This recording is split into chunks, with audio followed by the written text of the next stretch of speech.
त्याच्यामध्ये विराज प्रोफाईलने मोठ्या प्रमाणात उल्लंघन केल्याचा जो आरोप आहे तो विराजवरती होतोय. त्याच्यामुळे पुढचं एक्सपान्शन होतं, त्याच्यामुळे त्यालाही विरोध होतोय. काय येतं सर? विराज, मी जसं म्हटलं तुम्हाला, पर्यावरणाला निगडीत कुठल्याही गोष्टीचं उल्लंघन होऊ देत नाही. आरोप होणं साहजिक आहे. एक हा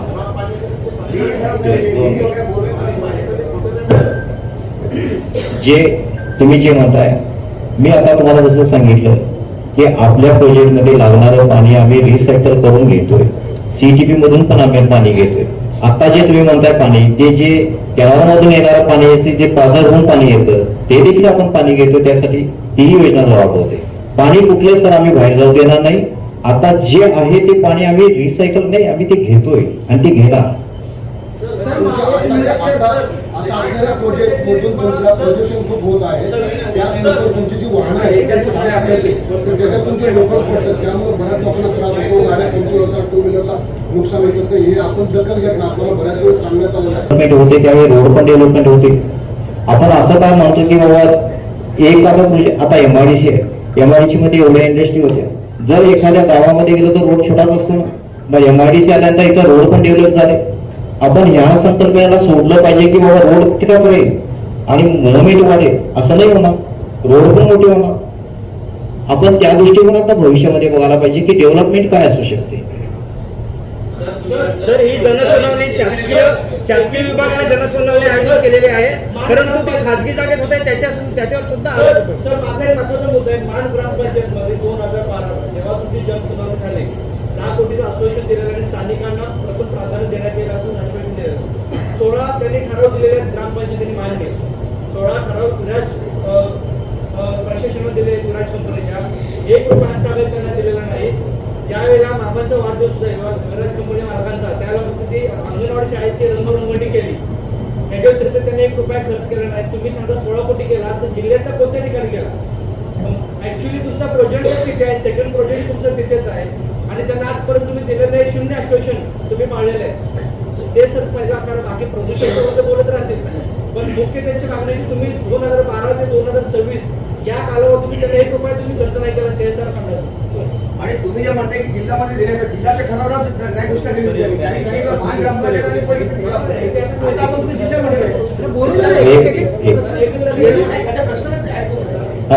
दोघांच्या प्रश्नाचा नाही, जनसुनावणी खाजगी ह्याच्यामध्ये घेतली जाते.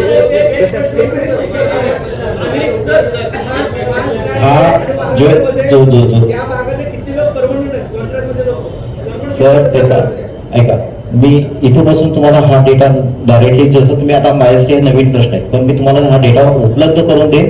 जसं तुम्ही म्हणता ना 16 करोडचा, पण त्याचं कुठं कुठं खर्च झाला याचा आम्ही डेटा उपलब्ध करून देतो. एक मिनिट.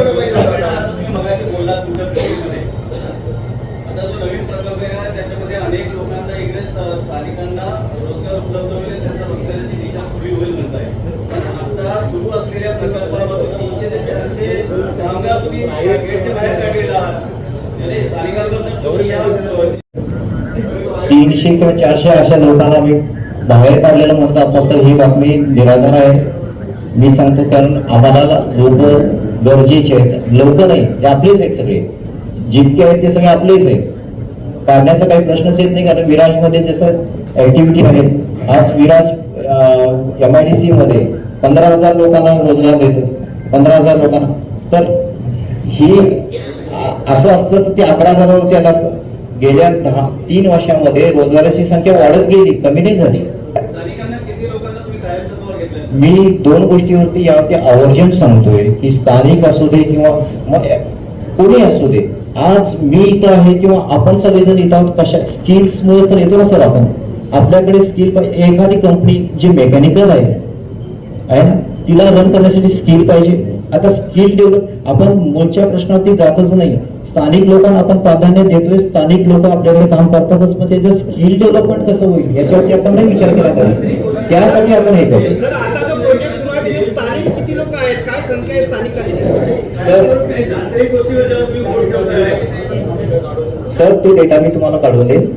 माझा एक सवाल आहे.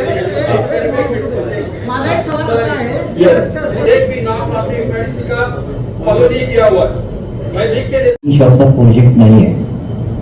सर हे ऐकून घ्या. पिकलिंग चालू केली त्या ठिकाणी हो, ऐकून. काय अगोदर ऐका तुम्ही ऍग्रिकल्चरला लँड घेतली त्याच्यानंतर तुम्ही पिकनिक सुरुवात केली ते जे इम्प्रूव्ह निघते ते डायरेक्ट नाल्यामध्ये जाते तिकडे तुम्ही सुधारणा नाही करू शकले 10 एकर मध्ये ते 110 एकर मध्ये तुम्ही काय करू शकणार उगीच गावकऱ्यांना पॅनिक करू नका आणि हा प्रोजेक्ट इथेच थांबवा तर विरांती सगळं राहील नाहीतर साप धुळीच मिटून जाईल आणि चॅलेंज वरती लोक येतील हे लक्षात ठेवा.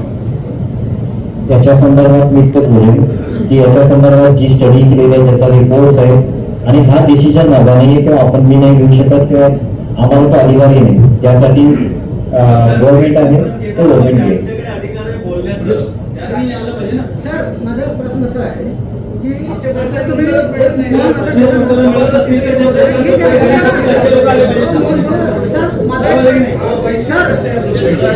मेरा एक प्रश्न ऐसा है कि अभी आपने बोला कि प्रदूषण को रोकने के लिए हम नया टेक्नोलॉजी ला रहे हैं जबकि देखा जाए तो विराट की बहुत सारी यूनिट यहाँ पे चल रही है तो जो ये टेक्नोलॉजी की अभी जो विरोध चल रहा है या जो जल सलोनी होने जा रहा है जब ये चीज़ें आप कर रहे हो तो बाकी प्लांट में आपका ये टेक्नोलॉजी क्यों नहीं लाया अभी तक उससे प्रदूषण हो रहा है जबकि देखा जाए तो जो इधर 70 वाला यहाँ पे बंगला है यहाँ पे जो आपकी कंपनी है सबसे ज़्यादा प्रदूषण करती है और मुझे लगता है कि किसी भी कंपनी में अभी तक विराट जो है वो प्रदूषण नहीं रोक पाई है चाहे जल का हो चाहे वायु का हो सारे तरह के जो या ध्वनि का प्रदूषण हो सारे तरह के प्रदूषण हो रहे हैं तो इसमें क्यों ये ला रहे टेक्नोलॉजी और इसमें अभी तक क्यों नहीं लाया जबकि आपको पहले वो टेक्नोलॉजी इन कंपनियों में लागू करना चाहिए था उसके बाद वहाँ पे आपको ये उदाहरण के तौर पर दिखाना चाहिए कि हमने यहाँ पे देखिए लगाया हमने इतना प्रदूषण रोका है हमने ADP प्लांट लगाया है इसका पानी हम यूज कर रहे हैं और इसी को हम वहाँ पे इंस्टॉल करने वाले हैं मुझे लगता है कि सबसे पहले इसकी जरूरत क्या कहें.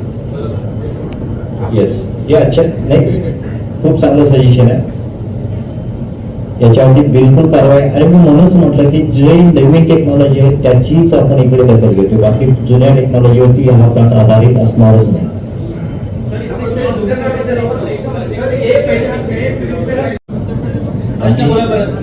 संघर्ष समितीने केलेले आरोप आहेत तुमच्यावरती ते तुम्हाला माहिती आहेत का ते तुम्हाला न्याय आहेत का नव्हते आम्हाला माहिती आहे सर.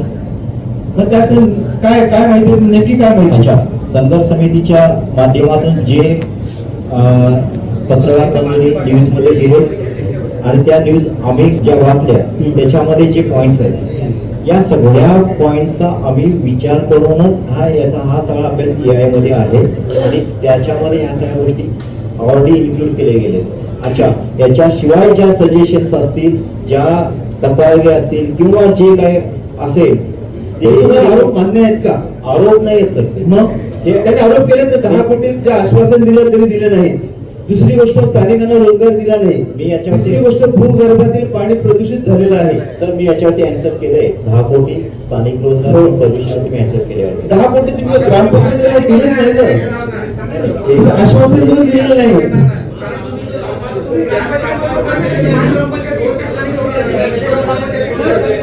सर मेरे सवालों का जवाब नहीं मिला मेरे किसी भी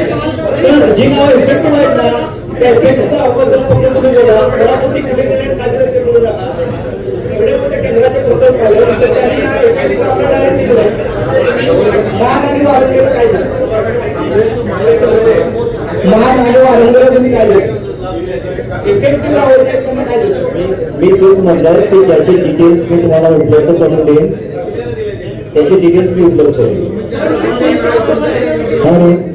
प्रदूषण नियंत्रण दलाने तुम्हाला दंड दिलेला आहे. एक नाही तशा 3-4 याच्या केसमध्ये तुम्हाला दंड दिलेला आहे.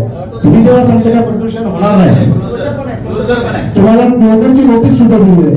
हे सर्व असताना पुन्हा आमच्या स्थानिक जरी आम्ही पत्रकार जरी असलो तरी या भागातले आम्ही स्थानिक भूमिपुत्र आहोत आणि या भूमिपुत्रांच्या मागणी सांगतो का जे आता पाणी खराब करता अजून तुम्ही सांगता का ते खराब पाणी आम्ही तिथे यूज करणार म्हणजे आमच्या भागाची सूर्या नदी जिथे आम्ही डायरेक्ट पाणी पिऊ शकतो तिचं स्रोत तुम्ही खराब करणार म्हणजे किती मोठी ही चुकीत आहे. जे तुम्ही आश्वासन देतात म्हणजे मामा प्रत्येक वेळेस चॉकलेट देतो आणि आमची पोरं बघत राहतात असं व्हायला नको. जे काय असेल ना ते व्यवस्थित सांगायला पाहिजे तसं होत नाही आणि तुम्ही ते केलेलं नाही त्यामुळे तुम्हाला नवीन प्रस्तावासाठी गावकऱ्यांचा विरोध हा प्रखर आहे. हा याच्यात सांगता त्याच्या तुम्ही काय सांगा तुम्हाला नोटीस आलेली आहे.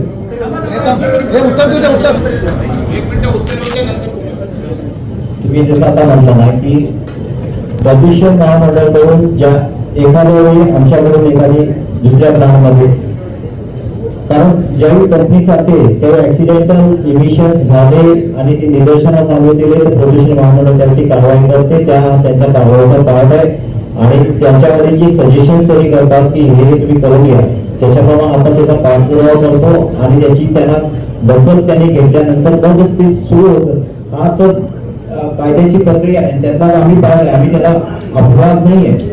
बोरवेलचं विहिरीचं पाणी खराब झालं त्याच्या बाबतीत काय सांगता तुम्ही काय सांगता, काय बदल करणार त्याच्यामध्ये? सर मी त्यासाठी सांगतोय की या प्रोजेक्ट मध्ये जी दक्षता घेतली जाते त्यामध्ये AIP सिस्टम आपण लावतोय, ज्यामुळे पाणी कारण पाणी उत्सर्जितच होणार नाही तर बोरवेल मध्ये कुठे किंवा पाण्यामध्ये पुढे जाणार. आणि एक मिनिट सर, तुम्ही मेजगाई करू नका CSR मधलं, मला ह्याचं उत्तर द्या की तुमची इंडस्ट्री आहे त्याच्या किती किलोमीटर वरती आपल्याला CSR खर्चित करायचं आहे तेवढं फक्त उत्तर द्या. CSR चा जो रूल आहे त्यामध्ये आपल्या इंडस्ट्रीच्या 10 किलोमीटरच्या रॅडियसला प्राधान्य द्यायचं असतं. पालघरला कुठे गेलो तुम्ही जे म्हणताय, आपली मंत्र्यांसंत्र्याच्या NGO आहे त्यांना तुम्ही मदत करताय. तुम्ही मला प्रश्न विचारा, मला आन्सर करू द्या प्लीज. तुम्ही मला जसं विचारलं 10 किलोमीटरच्या रॅडियस मध्ये आपल्याला प्राधान्य द्यायचं असतं. जिल्हा स्तरावरती ही आपण पालघर जिल्ह्यामध्येही CSR ऍक्टिव्हिटीला प्राधान्य द्यावं लागतं. त्यानंतर स्टेट लेवल, आज तुम्ही विधानसभा क्या विचारताय, रिलायन्सचा प्रकल्प आहे तुम्हाला सगळ्या माहिती आहे, पण इकडे तुमची 0 डिग्री काम आहे आणि तुम्ही जिल्हा कलेक्टरला, मंत्र्यांच्या NGOला त्यांना मदत करणार आणि इकडे त्यांना 16 करोड दिले. आमचा ह्या ठिकाणी पैशाचा विषय नाही, जीवाचा मरणाचा विषय आहे. हा पाणी तिकडचा जो रिव्हर आहे तो खराब होणार आहे, जिल्हा बाधित होणार आहे. ग्रीन झोन मध्ये हा रेड कॅटेगरीचा कारखाना कधी उभा राहू शकतात. तुम्ही जबरदस्तीने हा उद्योग लादू नका. रेड कॅटेगरीचा ग्रीन झोन मध्ये वाड्या आहेत, शेत लोकांची करताय, तिकडे गावकरी आहेत. तुम्हाला जर या विरोधाला सामोरच जायचं असेल तर तुम्ही जाऊ शकता, पण या जिल्हा आदिवासी बांधव आणि राहणारा तिकडचा परिसरातले लोक पेटून उठले तर तुम्हाला ह्या भविष्याची इंडस्ट्री चालवायला भारी पडेल. ह्या वेगळ्या कागदार लिहून ठेवा. मी इकडे बघितले, इतके प्रश्न विचारले, तुम्ही इतके बुद्धिमान आहात की कोणीही नोटिंग केलं तिकडे. काय नोटिंग केलं रिव्हर मध्ये, ग्रीन झोन मध्ये तुम्ही रेड कॅटेगरीची इंडस्ट्री लावू शकता? कुठलं परमिशन येणार तुम्ही, कुठला मंत्री संत्री तुम्हाला देणार? शेवटी गावकऱ्यांचा विरोध नाही त्याला, त्यांची संमती करून तुम्हाला त्या ठिकाणी काम करायचंय आणि जर ते काम करायचंय तर गावकऱ्यांना मिळून काम करायचं. विरोध असेल रेड कॅटेगरीचा ग्रीन झोन मध्ये हा प्रकल्प कधीही होणार नाही. लोक चॅलेंज स्वीकारायला तयार आहेत. तुमची एकही गाडी, तुमचा एकही कारखाना तावापूर इंडस्ट्रीमध्ये चालणार नाही, हे नोटिंग करून ठेवा जर हा प्रकल्प त्या ठिकाणी आला तर. कारण त्याने पुढे जिल्हा बाधित होणार आहे. हा रिव्हरचा पाणी सेफ ठेवण्यासाठी इंडस्ट्रीचे जे एक्सपर्ट होते त्यांनी 10 किलोमीटरची इंडस्ट्री आणली आणि तुम्ही रेड कॅटेगरीचा त्या ठिकाणी निघतात. त्याच्यात निघणारे पार्टिकल सगळे त्या पार्टिकलला कलेक्टर थांबवणार आहेत की त्या जिल्ह्याचे SP थांबवणार आहेत की कोणी मंत्री थांबवणार आहेत? मला याचं उत्तर द्या. जे पार्टिकल सगळे उन्हाळ्यात भट्टीचे जे पार्टिकल होतात, मिलचे जे पार्टिकल्स आहेत त्याने तुम्ही अंबार बनवून ठेवले 25 एकर मध्ये जी खासगी लँड आहे त्याच्यामध्ये ते तुम्ही निस्तरू शकले नाही. तो जितना पण ठोळा आहे तो पूर्ण गावामध्ये येतो.